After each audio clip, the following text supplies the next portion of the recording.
Donc, on va enchaîner. C'est Ben Hussein, c'est Tahir, Ben Hussein et moi-même. Donc, sans tarder, je vais introduire ce symposium Sotema. Avant de donner la parole au professeur Idrissi, je voudrais rassurer mon ami Ibn Hussein, depuis qu'il a su qu'il va modérer cette table ronde. Il est venu me voir et il demandait le CV de Madame Idrissi. C'est Madame Idrissi, professeure de pédiatrie. C'est la première résidente du CHU de Fès. C'est mon adjoint en gastroentérologie pédiatrique. Elle est très active. Voilà, donc on lui a confié ce sujet, les actualités en nutrition pédiatrique. C'est vrai, c'est un sujet qui est... Donc, elle ne va pas parler de tout. Donc, il y a beaucoup d'actualités ces 2 dernières années. Et je remercie par la même occasion les laboratoires Sotema qui nous ont permis de faire ce symposium sans intervenir dans le sujet. Donc, voilà. Donc, vous avez la parole, 20 minutes de présentation. 20 minutes. Oui. Je suis là. Merci, M. Haïda. Alors, effectivement, je vais essayer d'abréger parce que le temps nous presse un peu. Alors, parler de la nutrition pédiatrique, on sait tous que ce n'est pas un domaine qui est statique depuis qu'on a reconnu que la nutrition n'a pas uniquement un rôle dans le soutien physique et moral de l'organisme, mais aussi un rôle dans le traitement, que ce soit dans la prévention que dans le traitement proprement dit de beaucoup de pathologies gastro-intestinales, mais aussi dans beaucoup d'autres pathologies.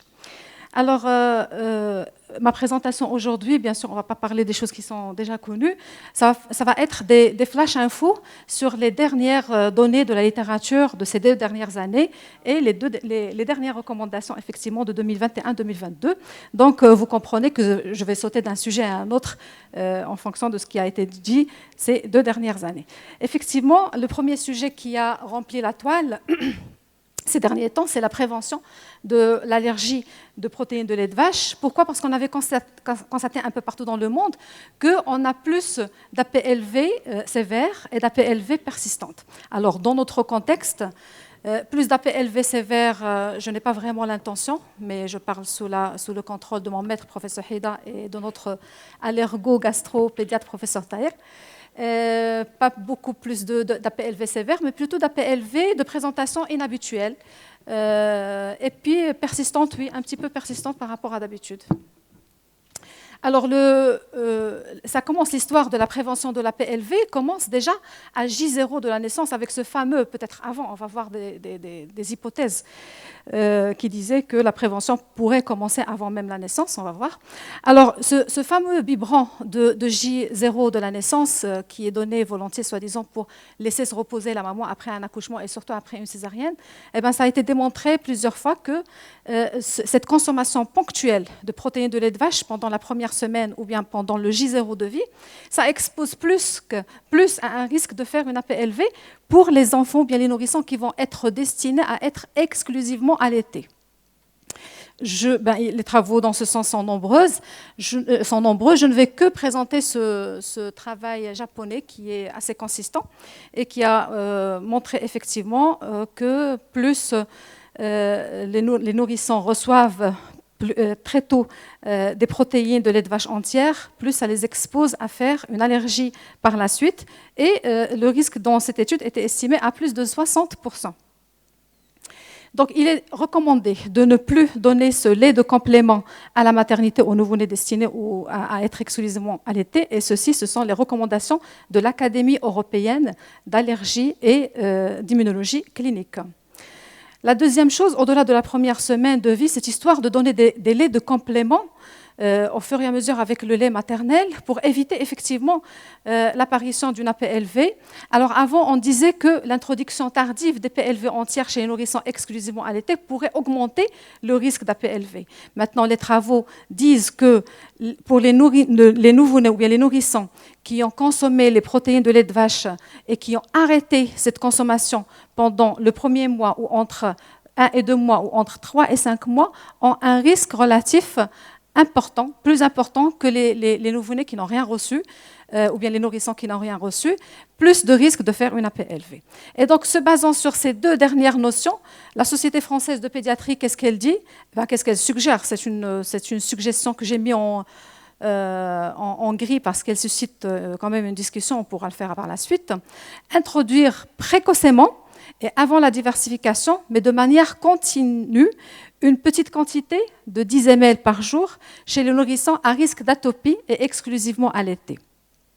C'est vrai que même Patrick Tounian qui a écrit ça disait que c'est une suggestion qui nécessite beaucoup d'autres travaux pour qu'elle soit vérifiée et émise comme recommandation.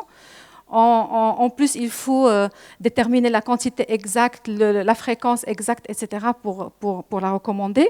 Mais même dans notre contexte, c'est une notion qu'il faut prendre avec beaucoup de précautions parce que ça risque de compromettre l'allaitement maternel. Bien, alors, que disent les recommandations de l'Académie européenne d'allergologie? Éviter de donner le lait de vache chez les nourrissons allaités au sein au cours de la première semaine de vie pour prévenir l'allergie au lait de vache chez les nourrissons et les jeunes enfants. Alors, à part ça, il y a plusieurs hypothèses qui ont été émises auparavant, en tout cas avant 2021. Par exemple, le régime maternel d'exclusion. Là, on parle de la prévention. C'est vrai que dans le traitement, dans les vrais APLV, pas dans la prévention, on peut indiquer un régime maternel d'exclusion dans de rares cas d'APLV sur allaitement maternel exclusif. Mais ça reste à discuter. Mais maintenant, pour la prévention, il n'y a aucun intérêt pour ça. Et on dit que la consommation d'APLV pendant la grossesse et l'allaitement a contribué à un risque plus élevé de faire l'APLV que pour les mamans qui n'ont pas, ou bien qui consommaient de façon régulière, que ce soit pendant la grossesse ou pendant l'allaitement, le lait de vache. La deuxième hypothèse, c'était par rapport à l'accouchement. On avait beaucoup parlé du mode d'accouchement et la prévention de la PLV, l'accouchement par voie basse versus césarienne. Et donc, dans ce sens, les preuves actuelles sont contradictoires et il n'y a aucune chose qui le confirme. La supplémentation en pré et probiotiques, c'est la même chose. Il n'y a aucune preuve pour ou contre l'utilisation de pré ou de probiotiques, que ce soit chez le nourrisson ou chez la maman allaitante. Pour la durée de l'allaitement, on suit toujours les mêmes recommandations de l'OMS que vous connaissez. L'utilisation d'hydrolysa, par contre, pour les hauts risques, ça a été démontré que ça n'a pas de relation avec la prévention de la PLV. Rappelons que la Société française de pédiatrie dit toujours qu'il y avait certaines formules HA ou contenant des protéines extensivement hydrolysées avaient démontré quand même leur efficacité, certes modérée, dans la prévention des cas sévères d'allergie qui se sont représentés surtout par de l'eczéma sévère chez les nourrissons qui ont un terrain d'atopie. Et donc là aussi, c'est une notion à prendre avec précaution. Alors, la prévention des autres allergies alimentaires, le deuxième sujet de ces derniers temps, et surtout des allergènes les plus connus, l'œuf, les fruits à coque, les arachides pour les populations à grand risque d'allergie aux arachides. Eh bien, les recommandations, c'est d'introduire les éléments les plus allergisants, toujours entre 4 et 6 mois, à condition, et là, il y a beaucoup de travaux qui parlent surtout de l'introduction, plus l'introduction de cacahuètes est précoce, plus ça diminue le risque de le faire par la suite, et que cette introduction doit être progressivement croissante et continue. En cas d'eczéma sévère, la recherche préalable à l'introduction d'une allergie IgE médiée et à l'une de ces protéines peut être recommandée. Maintenant, en matière de la diversification alimentaire ou bien des compléments, l'aliment de complément, là, on ne s'intéresse pas vraiment à ce que l'enfant reçoit, parce que ça a été déjà dit et redit auparavant, mais surtout à la façon dont il le reçoit. Disons que l'alimentation maintenant doit être réactive, ça doit être un moment de partage, de communication, de développement psychosocial. Et c'est cette étape-là qui va être vraiment prédictive de l'évolution par la suite vers les anomalies ou bien les comportements alimentaires qu'on connaît avec les deux pôles connus, l'obésité et la malnutrition ou bien l'insuffisance ou bien l'anorexie.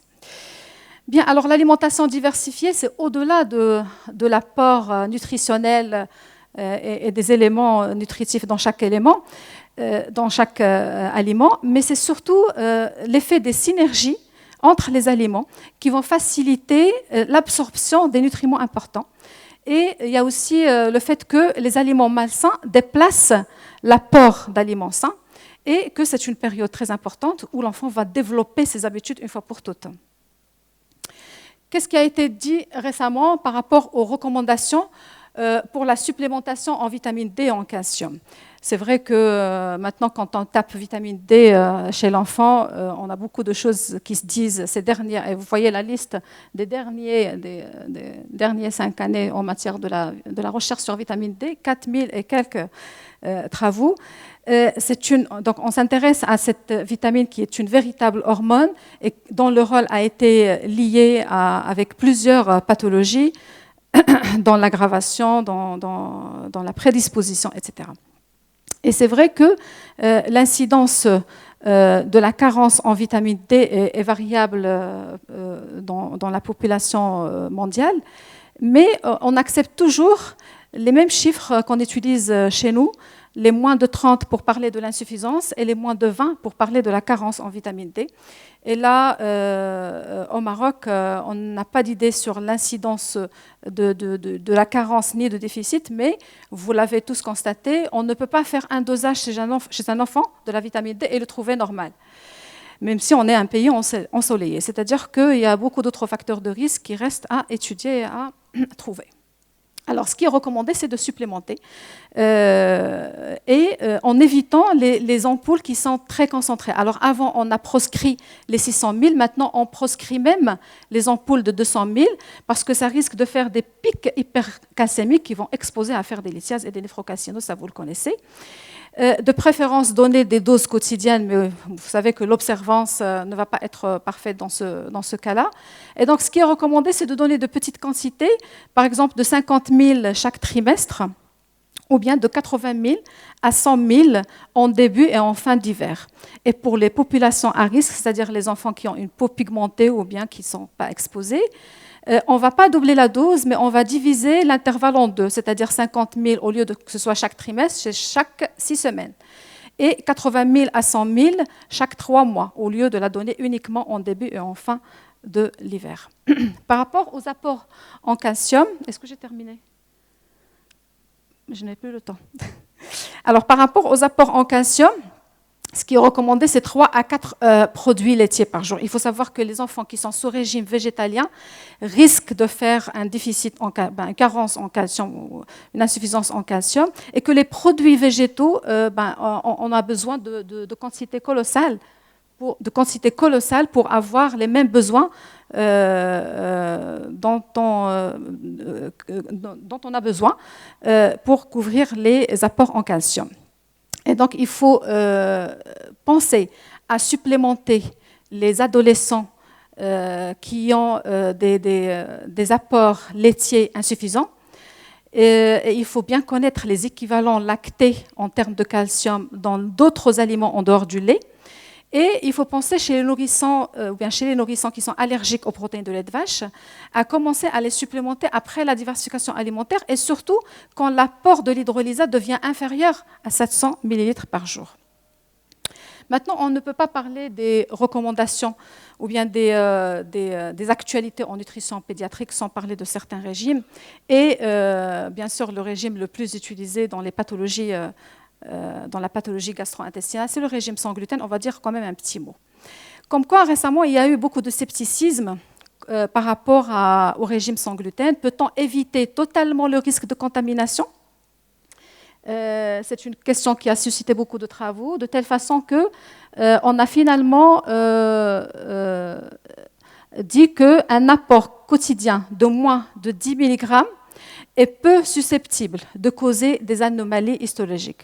C'est-à-dire même avec les moyens de stockage les plus rigoureux en matière des produits sans gluten, on a toujours une marge de contamination, mais qu'on peut accepter à la limite de 10 mg par jour, sans causer vraiment d'anomalies histologiques. Maintenant, est-ce que ce régime sans gluten permet effectivement de normaliser la muqueuse histologique à 100%? Eh bien, pas vraiment, parce qu'on a remarqué qu'après 6 mois de ce régime, on a quand même une petite lymphocytose intraépithéliale qui peut persister, mais sans grand danger par rapport à la clinique et par rapport à l'évolution ultérieure du malade. Et par la suite, on avait démontré que beaucoup d'aliments étiquetés sans gluten ont été testés positifs pour le gluten. À peu près 30% de ces aliments sont positifs pour le gluten. Et on suggère qu'il y a un seuil de contamination par le gluten qui est de 100 ppm, qui est considéré sans danger dans les aliments sans gluten. Donc, qu'est-ce qu'on recommande? C'est comme on a toujours recommandé auparavant, c'est de manger des aliments qui portent l'étiquette sans gluten. Et c'est une option qui est sûre pour éviter les aliments contaminés. Alors, même de petites contaminations, ça ne va pas changer grand-chose en matière d'anomalies histologiques et de signes cliniques. Mais c'est une notion qu'on garde entre nous. On ne le dit pas aux parents, parce que sinon, on va tomber dans les abus. Alors maintenant, même avec un régime sans gluten qui est bien suivi, il y a des parents qui vous disent mon enfant ne s'améliore pas vraiment. C'est-à-dire que là, il n'y a pas le problème de contamination uniquement, mais il y a le problème aussi de diagnostic différentiel. Regardez ce travail de 2021 qui a parlé des enfants qui n'ont pas répondu au régime et que dans 30%, c'est vrai que dans le tiers des cas, les enfants recevaient des repas qui sont contaminés, mais dans les autres cas, il y avait d'autres diagnostics, la constipation, le syndrome du côlon irritable, le reflux, les œsophagites eosinophiles et d'autres pathologies qu'il faut visiter avant de pouvoir incriminer toujours le régime. Maintenant, ce régime a fait la mode. Récemment, vous le connaissez dans pas mal de choses, pas uniquement dans la maladie cœliaque, pas uniquement dans le sens thérapeutique dans la maladie cœliaque, mais aussi dans le sens de soulager certains syndromes, et notamment dans le cadre du syndrome du côlon irritable. Alors, qu'est-ce qui fait que le régime sans gluten améliore ces patients? C'est qu'on avait constaté que pour les patients qui se sont améliorés sous ce régime-là, ils avaient un système HLA-DQ2 positif, la même chose qui est exposée à la maladie cœliaque. Donc, ils avaient la même exposition génétique, avec la présence d'anticorps IgA qui est aussi semblable à celle qu'on retrouve dans la maladie cœliaque, mais ce n'est pas les anticorps antitransglutaminase, c'est les anticorps antigliadine. Et que ces enfants-là qui ont les anticorps IgA antigliadine et la prédisposition DQ2 sont considérés comme des malades qui sont sensibles au gluten et ils ne sont pas cœliaques. Donc, c'est ce qu'on appelle la sensibilité. Vous savez que dans le gluten, il y a un spectre de maladies, l'allergie, la sensibilité et l'intolérance au gluten qui est la maladie cœliaque. Et donc, pour ces malades-là, on a quand même constaté des avantages potentiels du régime sans gluten pour les patients atteints de ce syndrome du côlon irritable. Maintenant, il y a eu beaucoup d'études sur l'intérêt du régime sans gluten dans les MICI, les maladies inflammatoires chroniques de l'intestin, et surtout dans le Crohn. Mais finalement, et tout récemment, on n'a pas pu établir de relation, on n'a pas pu incriminer le gluten dans la survenue de poussées de MICI, raison pour laquelle on dit qu'il n'y a pas de recommandation actuelle pour le régime dans les MICI. Maintenant, il faut savoir que c'est un régime qui peut exposer à des effets un peu néfastes, comme l'apport anormal de vitamine D, qu'il faut savoir supplémenter à chaque fois, des apports insuffisants en fer, en calcium, en zinc, en magnésium, une consommation plus élevée d'aliments à indice glycémique élevé et aussi une consommation élevée d'autres choses, en dehors des choses qui peuvent contenir le gluten. Et ces autres choses, ça va être plutôt des lipides et des protéines qui vont exposer à un risque d'obésité secondairement. Et donc, il faut faire attention à ce genre de choses lors des consultations régulières qu'on fait pour les malades cœliaques. Alors, cœliaques ou non cœliaques, finalement, ce qui est recommandé, c'est d'éviter les produits transformés sans gluten et plutôt de considérer les aliments qui sont naturellement sans gluten et qui sont riches en fer, tels que les viandes, les poissons et les légumes verts. Un petit mot dans les maladies inflammatoires chroniques de l'intestin. On ne peut pas en fait passer sans le dire parce qu'on remarque beaucoup d'abus en matière de diététique, en matière de régime de ces malades. On ne parle pas ici de tout ce qui est nutrition thérapeutique, comme la nutrition semi-élémentaire, le modulène que vous connaissez, etc. On ne parle que de la nutrition habituelle pour prévenir ou pour soulager les signes ou bien pour prévenir les poussées. Alors, le risque dans les MICI, c'est qu'on tombe, en tant que pédiatre, dans les choses qui sont faites chez les adultes, c'est-à-dire beaucoup de régimes de restrictions, le régime Food Maps, le régime sans gluten parfois, etc. Mais il faut savoir que ces différents régimes peuvent exposer davantage les enfants à un risque de dénutrition, sachant que vous connaissez que la dénutrition dans les maladies inflammatoires chroniques est contingente avec les malades. Et donc, on doit éviter tout régime, sauf qu'on peut peut-être indiquer le fait d'éviter les additifs et d'éviter les conservateurs alimentaires. C'est ce qui a été prouvé à 100% comme permettant d'augmenter l'intervalle entre poussée et poussée. Juste un petit mot sur la diététique dans le reflux gastro-œsophagien pour dire que les choses n'ont pas changé. Depuis 2018, les recommandations des sociétés savantes disent que l'utilisation d'épaississants peut améliorer l'apparition des régurgitations et des vomissements. Ces recommandations n'ont pas changé pour le moment et qu'il faut fractionner les repas. Et là, le tout dernier travail de M. Van den Plas, qui est notre référence en matière de reflux gastro-œsophagien chez l'enfant, qui dit qu'il y a très peu de nouvelles données dans ce sens, mais que la préparation anti-reflux épaissie est l'approche de première intention chez les nourrissons nourris non allaités atteints de reflux gastro-œsophagien, parce que pour les malades allaités, il ne faut pas changer. Alors, et aucun épaississement spécifique ne peut être préconisé, faute d'essais comparatifs pour le moment. Alors, je conclus en disant que maintenant, pendant ces 2 dernières années, on parle plutôt de la prévention d'APLV, et ce qui est dit, c'est d'encourager, comme ce que dit l'OMS, en fait, l'allaitement maternel exclusif, et ce n'est plus la peine de rajouter des protéines de lait de vache, soi-disant pour éviter chez les populations à risque la survenue d'allergies. Et il n'y a plus de preuves des formules HA et des formules hydrolysables pour prévenir l'allergie aux protéines de lait de vache. Les aliments les plus allergisants, il faut les introduire entre 4 et 6 mois, mais de façon progressivement croissante et de façon continue. Il faut penser à supplémenter à chaque fois en vitamine D, et il faut penser à supplémenter en calcium dans les situations à risque, et le régime sans gluten. Pour le régime, il faut préconiser les aliments qui sont naturellement sans gluten plutôt que les aliments qui sont dits industriels. Et je vous remercie. Merci beaucoup, Madame Drissi. Je suis toujours admiratif de vos interventions depuis très longtemps. Et donc là, effectivement, on a eu, avec la PLV et les bébés qui sont nourris au lait maternel exclusif, il nous avait présenté un cas de la mère. Elle était asthmatique. Et donc, il nous a dit comment il faut faire pour l'introduction, la diversification. Moi, la question que je lui ai posée, parce que nous, ici, on a au Maroc beaucoup de mariages consanguins, et je lui dis, bon, si le papa et la maman sont des asthmatiques, et là, qu'est-ce qu'il faut faire? Il m'a dit que ça ne change pas grand-chose. Alors, la question que je ne lui ai pas posée, j'ai oublié, mais je voudrais vous la poser. Est-ce qu'il y a encore une place pour les HA?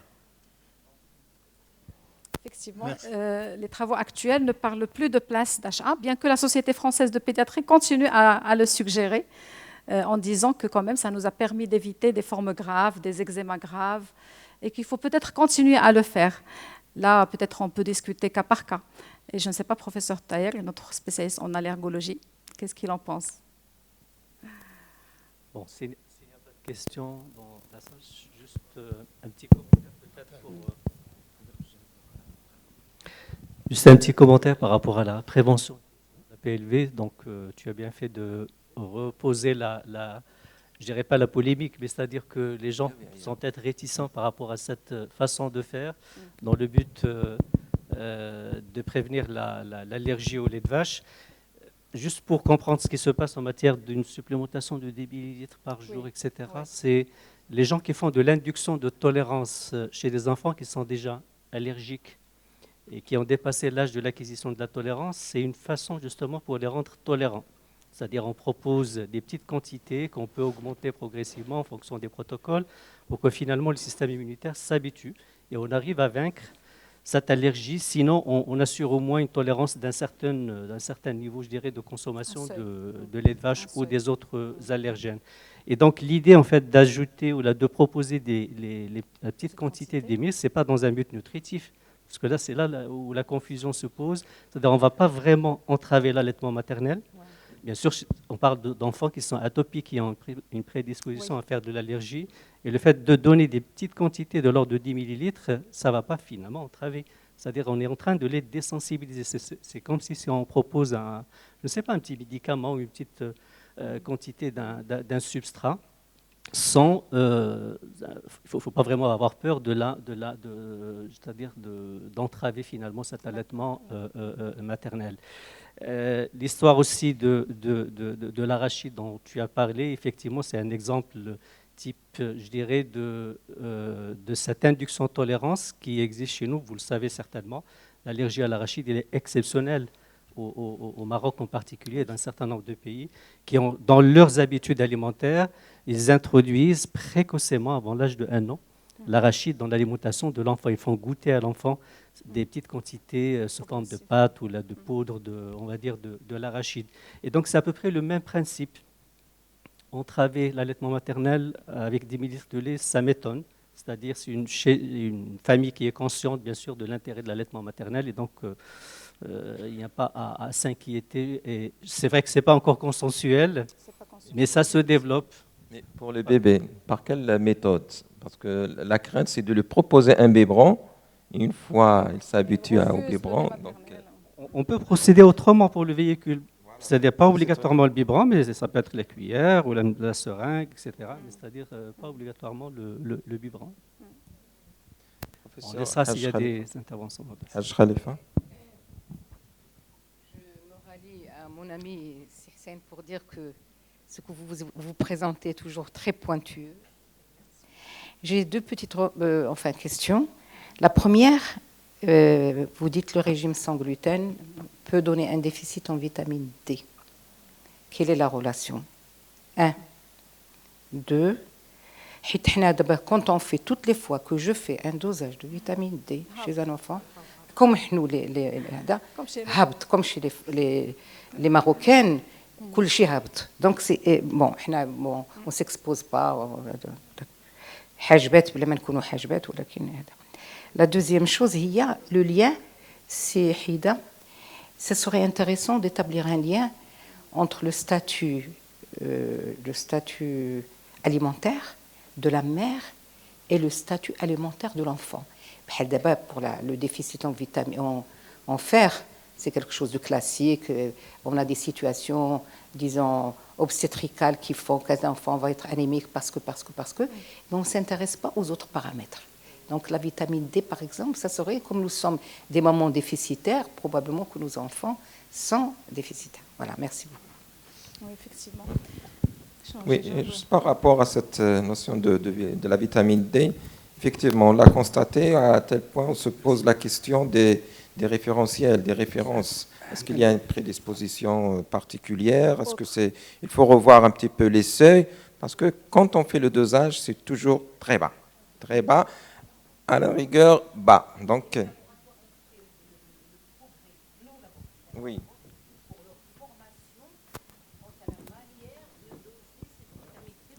Oui. Oui, tout en sachant qu'on est en une population soi-disant ensoleillée, on reçoit de la supplémentation bas âge, c'est une question qui reste à débattre. Professeur Aït-Omar, peut-être non pas. Oui, professeur Aït-Omar. Merci toute l'équipe de l'organisation de ce congrès, la qualité des sujets. Je rebondis sur le problème de la vitamine D. Moi, j'ai une proposition pratique à faire parce que les enfants et les adultes, il y a toujours des tobas. Il n'y a aucune personne qui a fait un dosage qui le trouve normal. Et donc, moi, j'ai une proposition, il y a ce qu'a proposé Mme le professeur Haj Khalifa, c'est-à-dire voir la formation des laboratoires, mais j'ai une proposition, c'est-à-dire faire un échantillon en urbain, enfants et adultes, et aller dans les enclaves où il n'y a pas d'écran, Moi, je comprends l'exposition, ce n'est pas le visage, mais chez le visage, c'est l'exposition corporelle, c'est une grande superficie. On parle de l'exposition au soleil, ce n'est pas le visage et les verres, non, mais c'est une grande exposition. Mais je propose faire un échantillon en urbain avec des gens exposés à l'écran, au stress oxydatif et manque de sommeil, et voir les enclaves où il n'y a pas de connexion, où il n'y a pas d'écran et il n'y a pas, et on fait au même labo un échantillon. À ce moment-là, on peut dire, voilà, le dosage est correct ou pas correct, et donc voilà les facteurs urbains, ruraux qui exposent à ce déficit. Effectivement, Merci. voilà ce qui nous manque. Oui. Nous, quand on a fait des travaux sur des maladies particulières, la vitamine D dans la maladie cœliaque, la vitamine D dans le diabète, dans l'obésité, etc. Mais on n'a pas fait le dosage chez tout enfant, chez tout venant, effectivement. Donc, merci pour la remarque. Donc, c'est un appel au projet de recherche dans ce Exactement. sens-là. Donc, c'est dernière intervention, Madame Bensouda.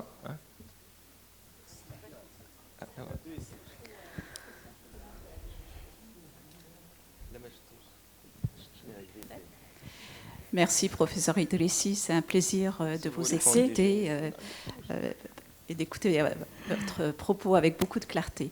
Alors, pour revenir à la vitamine D, donc, ma question, c'est, donc vous avez dit qu'à 200 000 unités, on risquait une néphrocalcinose. Est-ce que vous avez des études à ce niveau-là? Parce que, bon, juste pour faire une petite remarque, pendant très longtemps, on donnait des doses de 600 000 unités. Ça a été proscrit, Et maintenant. dans ma petite expérience, la seule fois où j'ai eu une néphrocalcinose et que j'ai suspecté la vitamine D, en fait, c'était un autre problème. Donc, ne pas trop incriminer la vitamine D. Mais ceci dit, je crois qu'il est important que les pédiatres fassent attention lorsqu'ils prescrivent de la vitamine D, parce que l'automédication est très répandue au Maroc et qu'on peut avoir des surdosages, ne serait-ce que parce que les parents, de temps en temps, il est fatigué, on va lui donner un peu de vitamine D. Donc, moi, j'insiste en fait auprès des parents pour que je la donne moi-même, juste pour me leur dire, c'est pas quelque chose qu'on peut prendre comme ça. Mais je ne sais pas si tout le monde fait ça. Et moi, j'ai bien peur que ce ne soit pas la dose de 200 000 unités qui soit problématique, mais le risque d'automédication. C'est sûr, vous faites très bien en donnant la vitamine D chez vous, parce que effectivement c'est le problème de prise médicamenteuse. Et nous, on a eu beaucoup de cas de prise quotidienne de quantité de 200 000 ou la 200 000, et on a eu beaucoup de cas de néphrocalcinose secondaire à ça. Mais c'est vrai que la néphrocalcinose est peut-être anticipée par cette prise particulière, mais peut-être il y a d'autres causes métaboliques qui sont derrière, qu'il faut peut-être chercher au cas par cas, effectivement.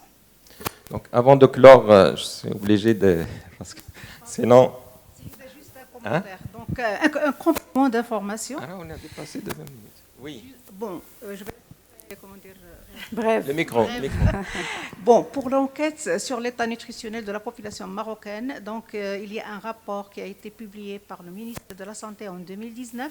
C'est une enquête, bien sûr, faite sur une population au niveau national, au niveau régional, représentant les enfants, les hommes et les femmes pour différents micronutriments, y compris la vitamine D. Donc, je vais vous envoyer d'ailleurs le rapport avec les détails. Et donc, vous allez retrouver quand même les catégories qui sont les plus touchées par cette carence. La vitamine A, l'iode, et d'autres zinc, etc. Alors, je voulais aussi réagir par rapport à Mme Bensouda. Elle a raison tout à fait de dire qu'il y a un risque d'abus et d'utilisation de la vitamine D et des autres micronutriments. Donc, il y a une tendance à l'automédication. Le ministère de la Santé, il recommande que la prise soit faite au niveau du centre de santé, administrée par le professionnel de santé. Donc, dans les cabinets, ça devrait être la même chose. Et bien sûr, en sensibilisant tout le monde à noter sur le carnet de santé la date de la prise pour, respecter les délais entre deux prises, 6 mois, pour éviter, bien sûr, donc les risques. Troisième point, pour l'anténatal. Pour les femmes enceintes, récemment, il y a eu une circulaire ministérielle qui recommande d'administrer, justement, suite aux données de cette enquête, de la vitamine D chez les femmes en prénatal. Donc, c'est fait et il y a bien sûr un protocole bien établi. Voilà. Merci Aziza pour ces précisions. Juste, je voudrais faire un commentaire. Tu as bien insisté sur le fait que chez les cœliaques, il y a quand même un seuil de tolérance. On le savait depuis longtemps, on ne le dit pas aux parents, mais on le dit de façon indirecte pour ne pas faire mener une vie très difficile à ces patients.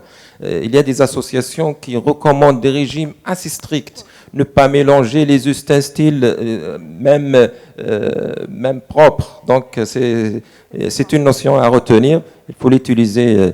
Et je ne peux pas donc ne pas donner la parole le dernier à son mari, professeur Idrissi Azami, l'immunologiste, pour clore. Merci beaucoup, professeur Hida. Ce n'était pas juste pour dire que c'est une excellente présentation, parce qu'on va dire que mon jugement est biaisé, mais c'était pour faire un commentaire sur le plan immunologique, pour parler des petites quantités qu'on va introduire, comme l'a dit professeur Taher, de façon continue, parce qu'il y aurait une petite interférence avec le système immunitaire, parce qu'introduire ces petites quantités, on est plutôt dans l'ITS, dans l'immunothérapie spécifique, et là, ce qu'on appelait avant la désensibilisation. Et là, en bas âge, on est en apprentissage immunologique. Parce qu'il ne faut pas oublier, sur le plan immunologique, les cellules qui interviennent le plus dans ce genre d'ITS et de désensibilisation, ce sont les cellules T régulatrices. Et durant cet âge, on est plutôt dans l'apprentissage immunologique. Et j'ai peur et j'ai cette réticence que ce soit une certaine interférence avec le système immunitaire. En tout cas, c'était une excellente présentation. Bébé a demandé la parole en tant qu'immunologiste clinicien. Merci beaucoup, Sada, pour la présentation. Rapidement. Moi, je devrais passer juste un petit mot sur les AIBD les pathologies inflammatoires parce que probablement ce n'est pas un problème de nutrition, probablement il y a un déficit immunitaire. Je vous donne un exemple pour passer le message, le déficit en LRBA.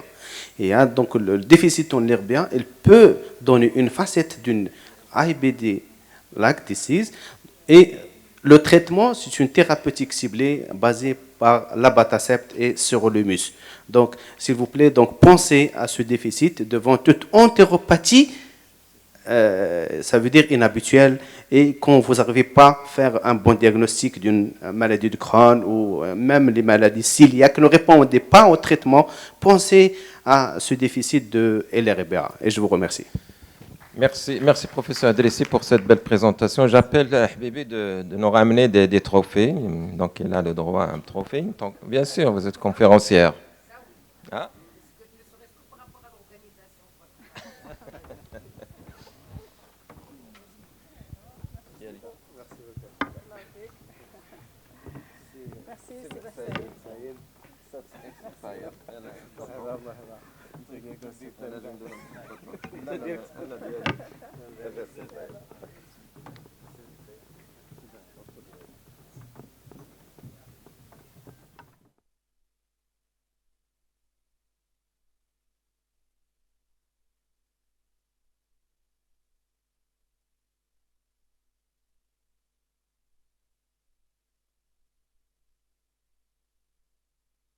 Donc, vous êtes invité au déjeuner et on va reprendre à 15 heures. À tout à l'heure.